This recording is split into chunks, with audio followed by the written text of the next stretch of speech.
لا إله إلا الله لا إله إلا الله نحمده ونصلي على رسوله الكريم أما بعد فأعوذ بالله من الشيطان الرجيم بسم الله الرحمن الرحيم رب اشرح لي صدري ويسر لي أمري واحلل عقدة من لساني يفقهوا قولي عن ابی ہریرہ قال قال رسول اللہ صلی اللہ علیہ وسلم انما یبعث الناس علی نیاتہم رواہ ابن ماجہ۔ حضرت ابو ہریرہ رضی اللہ تعالی عنہ سے روایت ہے کہ رسول اللہ صلی اللہ علیہ وسلم نے فرمایا، بے شک لوگ اپنی نیتوں پر اٹھائے جائیں گے۔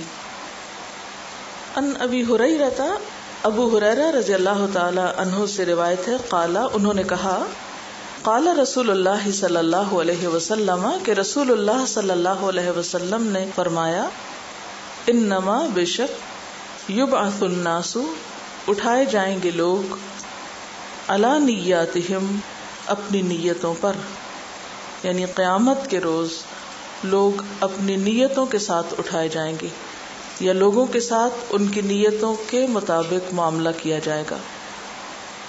سوال یہ پیدا ہوتا ہے کہ نیت کہتے کس کو ہیں؟ نیت کیا چیز ہوتی ہے جس کے ساتھ قیامت کے دن ہم اٹھیں گے یا جس پر ہمارا فیصلہ کیا جائے گا؟ وہ کون سی چیز ہے کہ جو اس قدر اہم ہے ہماری زندگی میں کہ ہمارا انجام اس کے ساتھ بندھا ہوا ہے؟ نیت کا لفظ عربی زبان میں نون واو یہ سے ہے۔ نوا ینوی کا معنی ہوتا ہے ارادہ کرنا۔ نیت کہتے ہیں قصد، ارادے اور دل کے عزم کو۔ دوسرے لفظوں میں کسی بھی کام کے کرنے کا سچا اور پکا ارادہ، ایسا ارادہ کہ جو انسان سے کام کروا بھی لے، یعنی پختہ ارادہ۔ اسی سے لفظ نوات نکلا ہے۔ قرآن پاک میں آتا ہے، ان اللہ فالق الحب والنوا۔ نوات گٹلی کو کہتے ہیں۔ گٹلی کہاں ہوتی ہے؟ پھل میں، پھل کے اندر والے حصے میں، اور اندر والے حصے میں پھر گٹلی کے اندر کا حصہ جو دراصل آگے درخت اگنے کا ذریعہ بنتا ہے وہ مزید اس کے اندر ہوتا ہے۔ مثال کے طور پر اگر آپ آڑو کو دیکھیں تو آڑو میں گٹلی کہاں ہوتی ہے؟ اس کے بالکل اندر والے حصے میں، سینٹر کور میں۔ اور پھر اس گٹلی کا فنکشن کیا ہوتا ہے، کام کیا ہوتا ہے؟ اگرچہ وہ انتہائی چھپی ہوئی چیز ہوتی ہے لیکن اسی کے اندر صلاحیت ہوتی ہے آئندہ مزید ایک درخت لگنے کی۔ پوری انفارمیشن اگلے درخت کی اس گٹلی کے اندر سٹور ہوتی ہے۔ اگر دوسرے لفظوں میں آپ یہ کہیں کہ آڑو کے پورے درخت کی پلاننگ اور اس کے سارے کمپوننٹس اس گٹلی کے اندر ہوتے ہیں۔ اس کے اندر ایک مائکرو ٹری ہوتا ہے، یعنی پوری انفارمیشن سٹور ہے اس میں کہ اس بیج کے اندر سے کتنا بڑا درخت نکل سکتا ہے، کتنی اس کی شاخیں ہوں گی، کتنے پتے ہوں گے، کتنے پھول اس پہ لگیں گے، کتنے پھل بنیں گے، کیا اس کا سائز ہوگا، کیا ذائقہ ہوگا، کیا رنگ ہوگا، کیا خوشبو ہوگی۔ یہ سب کچھ ساری انفارمیشن کہاں سٹور ہوتی ہے؟ اس مائکرو چپ میں، جس کو آپ بیج کہتے ہیں۔ تو اگر دوسرے لفظوں میں یہ کہا جائے کسی درخت کے اگنے کا یا آڑو کے درخت کے اگنے کا سارا انحصار اس کی گٹلی پر ہے تو کیا یہ بات درست ہوگی؟ اس کے علاوہ کسی اور چیز پر تو نہیں۔ آپ اس گٹلی کے بغیر کسی اور چیز سے آڑو کا درخت نہیں لا سکتے۔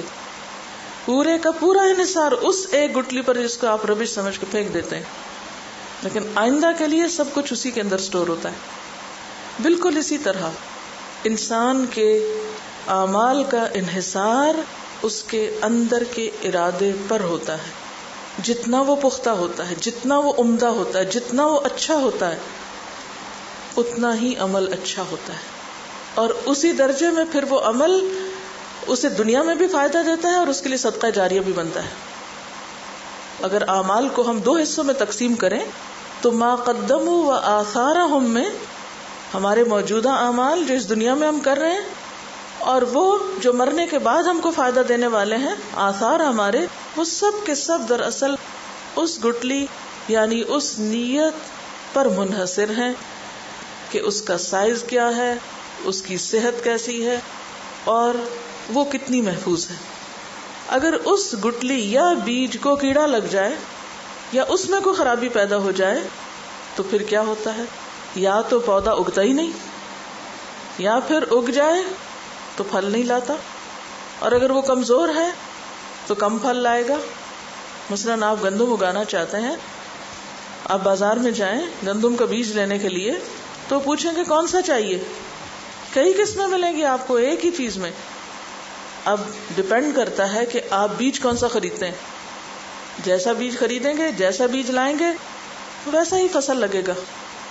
تو بالکل اسی طرح جو آپ کی نیت ہوگی اور جیسی ہوگی، جس قدر مخلص، خالص، صاف، اچھی ہوگی، جتنی پکی ہوگی، ویسا ہی آپ کا عمل نکلے گا، ویسا ہی عمل برآمد ہوگا، اتنے ہی اس کے اثرات ہوں گے دنیا میں بھی اور مرنے کے بعد بھی. It all depends on نیت. اور نیت از ناٹ اونلی کہ سوچ ہے ہماری، نیت کہتے ہیں پکے ارادے کو. آپ اندر سے کیا چاہتے ہیں، صرف وش نہیں ہے نیت کہ ہماری خواہش ہے، یہ تمنا نہیں ہے نیت، صرف آرزو اور خواہشات نہیں ہے نیت. نیت ہے سچا اور پکا ارادہ جو آپ کے دل میں جڑ پکڑ چکا ہے، جو آپ کے دل میں جم گیا ہے. آپ کسی گٹلی کو جب زمین میں بوتے ہیں تو پھر وہ گٹلی گٹلی نہیں رہتی. جب اپنی جڑیں چھوڑنے لگتی ہے تو اس کی حیثیت کیا ہو جاتی، وہ اپنا ایک مقام بنا لیتی ہے. مثلاً کھجور کا درخت ہے یا آم کا درخت ہے یا کوئی بھی اچھا درخت جس کی گٹلی مضبوط ہوتی ہے، جس کا درخت پھلدار ہوتا ہے، اس کے ایک دفعہ زمین میں جانے کے بعد اس کی جڑ کو اکھیڑنا بھی ایک مسئلہ ہوتا ہے. اگر آپ اس کو نکال بھی لینا تو پھر بھی جڑیں باقی رہ جاتی ہیں، اور بعض اوقات وہ جڑیں پھر ایک نیا پودا بنا دیتی ہیں. یعنی اچھی نیت انسان کے اعمال میں اس قدر اثر رکھتی. تو انما الاعمال بالنیات، تمام اعمال کا دار و مدار نیت پر ہے، ان کے کرنے کا بھی اور ان کی قبولیت کا بھی. عام طور پر اس حدیث کا ہم ایک ہی معنی لیتے ہیں، اور وہ کیا کہ جیسی نیت ہوگی ویسا تم کو اجر ملے گا. یہ صرف اجر کی بات نہیں، تمہارا کام بھی ویسا ہی ہوگا. جس دل سے تم کام کرو گے، جس ارادے سے کرو گے، جس شوق سے پھر کرو گے، جس پختگی کے ساتھ کرو گے، جس استقامت کے ساتھ کرو گے، اس کی کوالٹی بھی ویسی ہی ہوگی. اور پھر جیسی کوالٹی ہوگی جزا بھی ویسی ہی ہوگی. عام طور پر کچھ کام کرنے کا ہمیں ارادہ نہیں ہوتا، ہم اوپر اوپر سے کہتے رہتے ہیں ہم کریں گے، انشاءاللہ کریں گے، ضرور کریں گے، لیکن اندر سے کھوٹے ہوتے ہیں. دل میں کچھ ہوتا ہے، زبان پہ کچھ ہوتا ہے، لہذا کام بھی کبھی نہیں ہو پاتا. یہ ہو نہیں سکتا کہ جس چیز کے لیے ہم سچی نیت کر لیں اور سچا پکا ارادہ کر لیں پھر وہ کام نہ ہو. وہ کام ہو جاتا ہے، وہ کتنا بھی مشکل ہو، وہ کتنا بھی ناممکنات میں سے ہو، وہ کتنا بھی بڑا ہو، وہ ہو جاتا ہے. اور پھر قیامت کے دن اللہ تعالیٰ جب آپ کو اجر دیں گے، جزا دیں گے، تو وہ بھی محض ظاہری شکل و صورت کو دیکھ کے نہیں دیں گے. کیونکہ آپ نے دیکھا ہوگا کہ جس پودے کی جڑ نہیں ہوتی وہ کتنا بھی بڑا ہو بہت جلدی سوکھ جاتا ہے، نہ وہ پھل لا سکتا ہے، نہ اس کا کوئی شیڈ رہتا ہے باقی، اور نہ ہی کچھ اور، وہ ختم ہو جاتا ہے. بالکل اسی طرح وہ عمل جو محض نمائشی ہو، جو پودا کہیں سے کاٹ کے آپ نے لا کے نمائش کے لیے لگایا ہو گھر میں. عام طور پہ پہلے لوگ کیلے کے درخت لگایا کرتے تھے شادی بیاہ کے موقع پر سجاوٹ کے لیے، تو وقتی نمائش ہوتی تھی، وقتی طور پہ وہ جگہ سج جاتی تھی، لیکن اس سے کبھی کوئی پھل نہیں نکلا تھا، وہ پودا خود بھی سروائیو نہیں کرتا. تو اسی طرح جب نیت اچھی نہیں ہوتی تو ہمارے بڑے سے بڑا نمائشی عمل جو ہے وہ بہت جلد جل سڑ جاتا ہے، ختم ہو جاتا ہے، اس سے کچھ بھی آگے نہیں پھوٹتا، کچھ بھی نہیں نکلتا، وہ وقت کے ساتھ ہی ختم ہو جاتا ہے. اور ایک اچھی نیت سے کام کا آغاز ہو، پھر اس کے بعد اگر اس میں خلل آ جائے، مثلاً آپ نے اچھا سا بیج بویا زمین میں لیکن پھر حفاظت نہیں کی اس زمین کی، اس کے ساتھ اور جھاڑ جھنکار نکل آئے، یا پھر یہ کہ کیڑا لگ گیا اس کی جڑ کو اور آپ نے پرواہی نہیں کی، توجہ ہی نہیں دی، تو بھی اچھا درخت نہیں نکلے گا. تو یہ بھی کافی نہیں کہ ہم ایک دفعہ اچھی نیت کر لیں، اچھا ارادہ کر لیں اور اس کے بعد غافل ہو جائیں اس سے. نہیں، پھر آپ کو اس کے ساتھ ساتھ دیکھنا پڑے گا، کیئر کرنی پڑے گی کہ کہیں ایسی تو نہیں کہ نیت بدل گئی. جنگ احد میں آپ دیکھیں کہ مسلمان کتنے جذبے اور کتنے جوش کے ساتھ گھر سے نکلے تھے. آپ صلی اللہ علیہ وسلم کا ارادہ تھا کہ مدینہ میں رہ کے جنگ لڑی جائے، لیکن کچھ لوگ اتنا شہادت کا شوق رکھتے تھے اور اتنا زیادہ جذبہ رکھتے تھے کہ نہیں، ہم باہر نکل کے جنگ کرتے. اور وہاں جا کر جب دیکھا کہ کامیابی ہونے لگی ہے اور مال غنیمت ہاتھ آ رہا ہے تو کیا ہوا؟ تھوڑی سی نیت بدل گئی، تھوڑا سا شوق بدل گیا. اب کیا تھا؟ وہ نکلے تھے جہاد کرنے اور وہاں جا کے دنیا نظر آئی تو نیت بدلی اور فتح ناکامی میں بدل گئی. جنگ احد میں ناکامی کے اوپر اللہ تعالیٰ تبصرہ کرتے ہوئے فرماتے ہیں وَلَقَدْ صَدَقَكُمُ اللَّهُ وَعْدَهُ، اللہ نے تم سے اپنا وعدہ سچا کیا تھا. اِذْ تَحُسُّونَهُمْ بِإِذْنِهِ، جب ان کو تم تہس نہس کر رہے تھے اللہ کے اذن سے، یعنی دشمنوں کو ختم کر رہے تھے. حَتَّى إِذَا فَشِلْتُمْ، یہاں تک کہ تم پھسلے. وَتَنَازَعْتُمْ فِي الْأَمْرِ، ایک معاملے میں جھگڑنے لگے کہ اب بھی یہاں کھڑے ہوں یا مال غنیمت سمیٹنے چلے جائیں. وَعَصَيْتُمْ، اور تم نے نافرمانی کر لی. مِن بَعْدِ مَا أَرَاكُمْ مَا تُحِبُّونَ، اس کے بعد کہ تمہیں وہ چیز دکھائی گئی جس سے تم محبت رکھتے ہو. کیا تھی وہ چیز؟ مال غنیمت، دنیا کا مال. تو یہ تو ظاہری علامتیں تھیں جو نقصان کا سبب بنی، لیکن اس کے پیچھے اصل وجہ کیا تھی؟ دنیا کی محبت. پھر اللہ تعالیٰ فرماتے ہیں مِنْكُمْ مَن يُرِيدُ الدُّنْيَا، مِنْكُمْ، تم ہی میں سے بعض ایسے ہیں، مَن يُرِيدُ الدُّنْيا، جو دنیا کمانے آئے تھے. تو جب تک اس روٹ کاز کی اصلاح نہیں ہوگی اس وقت تک اوپر کی علامات کو محض ٹریٹ کرنا کہ جھگڑا نہیں کرو، نافرمانی نہیں کرو، صرف اس پہ واز کرتے رہنا یہ کافی نہیں ہوگا. اس کی اصل تک جانا بے حد ضروری. تو وہ چیز جو ہمارے دل کو پکڑے ہوئے، جب تک اس دل کو اس کے علاوہ کوئی اور چیز نہیں پکڑتی تو عمل نہیں بدل سکتا. تو اللہ تعالیٰ قیامت کے دن انسان کو جب اس کے اعمال کا بدلہ دیں گے تو اس وقت محض ظاہری اعمال کو دیکھ کر نہیں بلکہ انسان کی نیت کے مطابق. ہمارے اعمال کیا ہیں؟ وہی جو ہماری نیتیں. ان اللہ لا ينظر الى صورکم واموالکم ولکن ينظر الى قلوبکم واعمالکم. اللہ تمہاری شکل و صورت نہیں دیکھتا اور تمہارے مال نہیں دیکھتا، وہ تمہارے دل اور تمہارے اعمال دیکھتا ہے. دل میں کیا ہے؟ نیت، ارادہ، چاہتے کیا ہو، تم کیا چاہتے، اور پھر جو چاہتے ہو وہ کرتے بھی ہو، وہ تمہارے عمل میں کتنا ہے. اور یہی وجہ ہے کہ انسان کی اچھی نیت اس کے لیے بعض اوقات عمل کے بغیر بھی بہت بڑی جزا کا سبب بنتی. جیسے اچھے بیج کی بذات خود ایک ویلیو ہوتی ہے نا، اچھا بیج خریدا جاتا ہے، بکتا ہے. تو بالکل اسی طرح بعض اوقات محض نیت، اس کا بھی انسان کو اجر ملتا ہے اتنا ہی جتنا ایک کام کرنے کا. اس کے بارے میں ایک حدیث آتی ہے جو بہت ہی اہم ہے، ترمذی کی روایت ہے. قال رسول اللہ صلی اللہ علیہ وسلم انما الدنیا لاربعۃ نفر عبد رزقه اللہ مالا وعلما فهو يتقي فيه ربه ويصل رحمه ويعمل لله فيه بحقه فهذا بأفضل المنازل وعبد رزقه الله علما ولم يرزقه مالا فهو صادق النية يقول لو أن لي مالا لعملت بعمل فلان فأجرهما سواء وعبد رزقه الله مالا ولم يرزقه علما فهو يتخبط في ماله بغير علم لا يتقي فيه ربه ولا يصل فيه رحمه ولا يعمل فيه بحق فهذا بأخبث المنازل وعبد لم يرزقه الله مالا ولا علما فهو يقول لو أن لي مالا لعملت فيه بعمل فلان فهو نيته ورزق ووزرهما سواء رواہ الترمذی. دنیا 4 قسم کے آدمیوں کے لیے، یعنی دنیا میں 4 طرح کے لوگ ہوتے ہیں. دنیا میں 4 طرح کے لوگ پائے جاتے ہیں. نمبر 1 وہ بندہ جس کو اللہ نے مال دیا ہے اور علم بھی دیا ہے. ایک وہ کیٹیگری لوگوں کی جن کے پاس مال بھی ہے اور علم بھی ہے، بس وہ اس مال کے صرف اور استعمال میں اللہ سے ڈرتے ہیں. اس مال کے استعمال میں اللہ سے ڈرتے ہیں اور اس میں جو عمل وہ کرتے ہیں وہ اللہ کی رضا کے لیے کرتے ہیں. یعنی مال کا استعمال وہ کس کے مطابق کرتے ہیں؟ اللہ کی رضا کے مطابق. بس ایسا بندہ سب سے افضل اور اعلیٰ مرتبے پر فائز ہے، جس کو 2 نعمتیں ملی، مال بھی ملا، علم بھی ملا.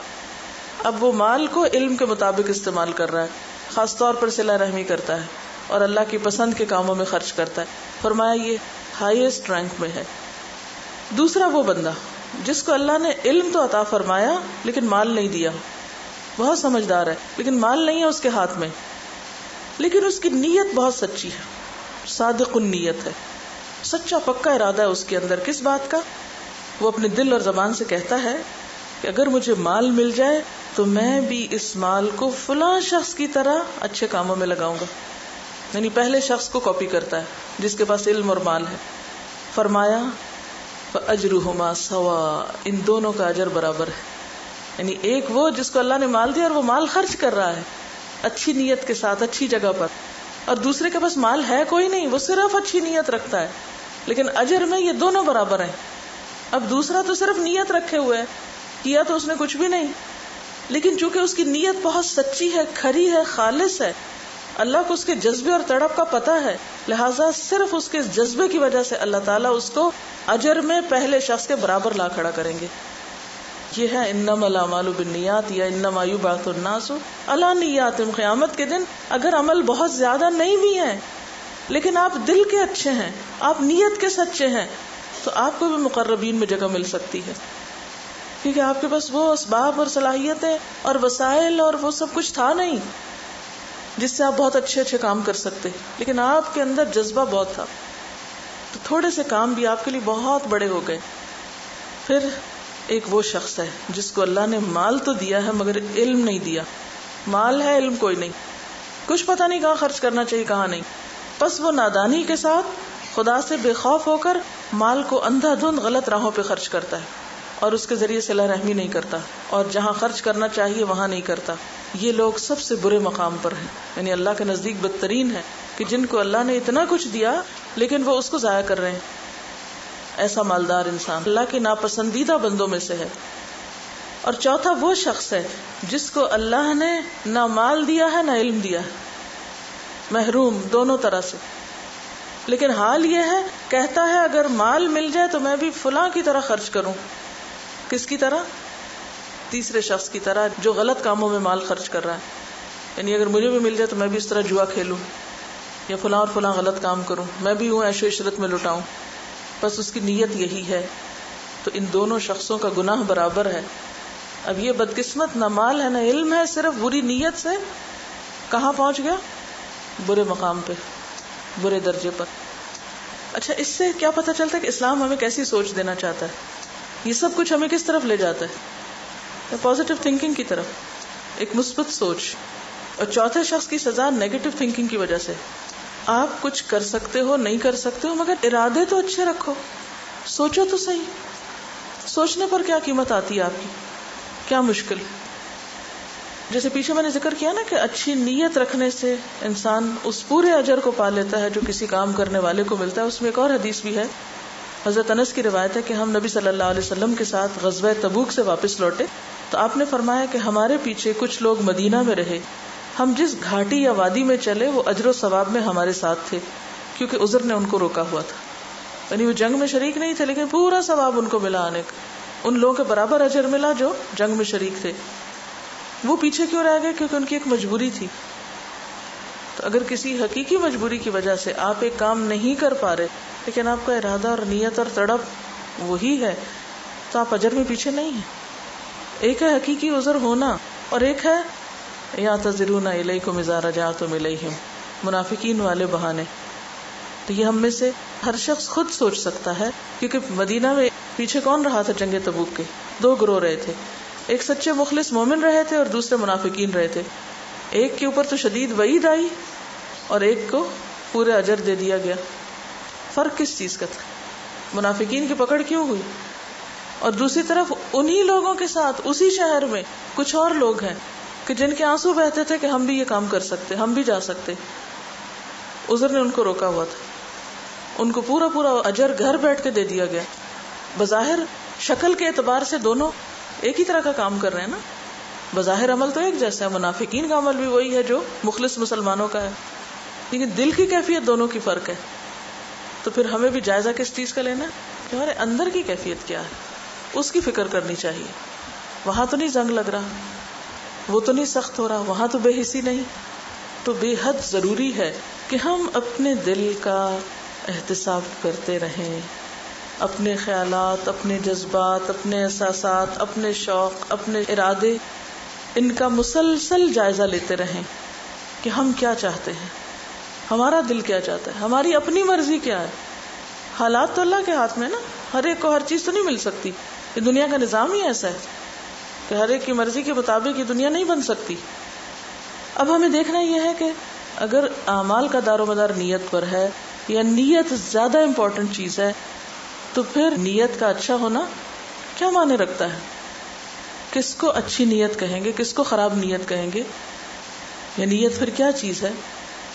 تو بات یہ ہے کہ نیت اس خیال کا نام ہے جو ہمارے دل میں اتر جاتا ہے اور پھر اندر جا کے جڑ پکڑ لیتا ہے اور ایک گرہ لگا لیتا ہے.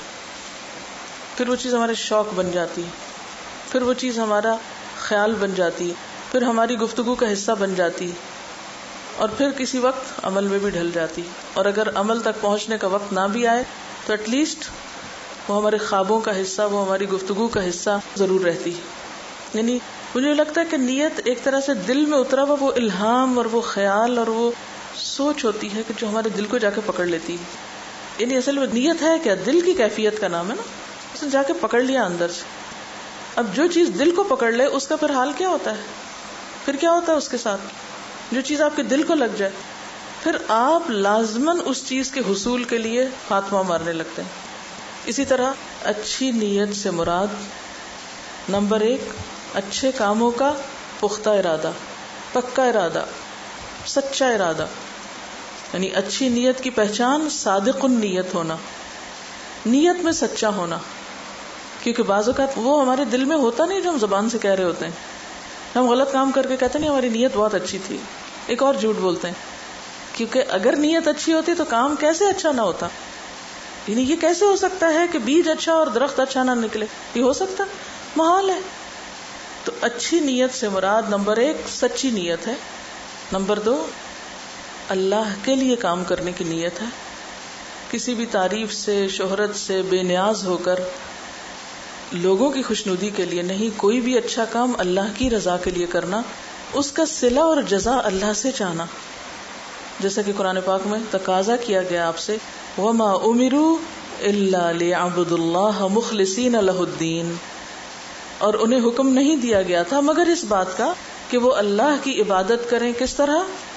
اپنے دین کو اسی کے لیے خالص کرتے ہوئے. تو گویا تمام عبادات جس میں نماز، روزہ، حج، زکوٰۃ، عمرہ، قربانی، صدقہ، خیرات سب کچھ آتا ہے، ان سب کے پیچھے کچھ بھی جب ہم کرنے لگے، نماز کے 2 نفل کے لیے بھی کھڑے ہوں تو اس میں ریاکاری، دکھاوا نہ ہو، اللہ ہی کی خوشنودی مد نظر ہو، چاہے فرض کی ادائیگی ہو چاہے نفل کی ادائیگی ہو. اسی طرح چاہے روزہ رکھنے کی بات ہو یا حج عمرے کی بات ہو یا کچھ بھی ہو، اس میں کہیں دل کے کسی بھی گوشے میں یہ چیز چھپی نہ ہو کہ اس سے لوگوں پر میری نیکی کا ایک روب جمے، یا میں لوگوں کی نظر میں اچھی بن جاؤں، یا یہ کہ میری نیکی کا ایسا روب پڑے کہ اس کے نتیجے میں میرا کاروبار بہت اچھا ہو جائے، کہ لوگ ہیں کہ حاجی صاحب ہیں اس لیے اگر بزنس ڈیل کرنی ہے تو انہی سے کی جائے. نہیں، حج اللہ کی رضا کے لیے. پھر اسی طرح صدقہ خیرات ہو تو احسان جتانا نہ ہو، کسی کو دے کر اذیت دینا نہ ہو. لا تبطلوا صدقاتکم بالمن والاذى كالذي ينفق ماله رئاء الناس ولا يؤمن بالله واليوم الاخر.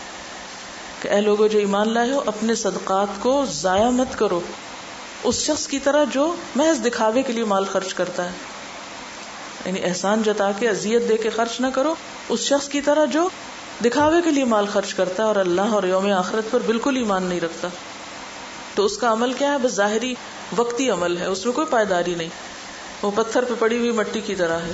فَمَثَلُهُ كَمَثَلِ صَفْوَانٍ عَلَيْهِ تُرَابٌ فَأَصَابَهُ وَابِلٌ فَتَرَكَهُ صَلْدًا لَا يَقْدِرُونَ عَلَى شَيْءٍ مِّمَّا كَسَبُوا. ان کو اپنی کمائی کا کچھ بھی حصہ نہیں ملے گا، کچھ صلہ نہیں ملے گا.